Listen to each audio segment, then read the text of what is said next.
हरिद्वार में गंगा में अवैध खनन के चलते मातृ सदन संस्था के संत ब्रह्मचारी दयानंद का अनशन जारी है। उनके अनशन के बाद साधु संतों और धार्मिक संगठनों की प्रतिक्रिया भी देखने को मिल रही है। श्री गंगा सभा के महामंत्री तन्मय वशिष्ठ ने भी खनन को लेकर बयान दिया है और गंगा की अविलता के लिए खनन को वैध बताया है। तन्मय वशिष्ठ ने कहा कि पिछले कुछ दिनों से हरिद्वार में मां गंगा को लेकर एक विवाद और भ्रम की स्थिति हुई है और राजनीति भी की जा रही है, जो बिल्कुल भी उचित नहीं है। उन्होंने कहा कि बारिश के कारण गंगा का मार्ग अवरुद्ध हो रहा है जाता है और इसलिए गंगा के निवारक प्रवाह के लिए नियम अनुसार निश्चित दायरे में खनन होना चाहिए।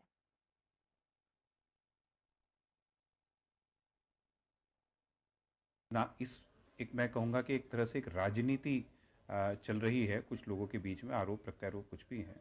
और ये हम सभी के लिए एक बड़ा दुखद पहलू है।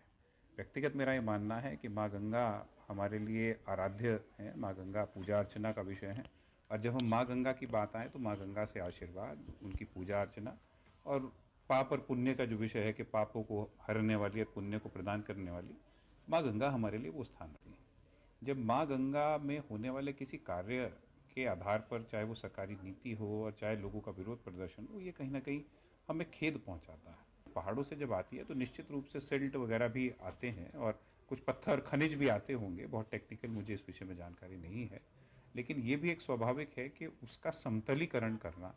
और उसकी साफ सफाई जो है वो करना, मैं मानता हूं कि प्राकृतिक रूप से भी वो बहुत आवश्यक है। तो जहां तक उसके समतलीकरण की, जिसको हम डेजिंग बोलते हैं, उसका एक प्रश्न है, तो निश्चित रूप से एक सीमित दायरे में और जो भी नियम कानून और हाई कोर्ट और एनजीटी के दिशा निर्देश हैं उनके अनुरूप वो कार्य किया जाना भी मैं मानता हूं कि व्यवहारिक रूप से आवश्यक है। मसूरी में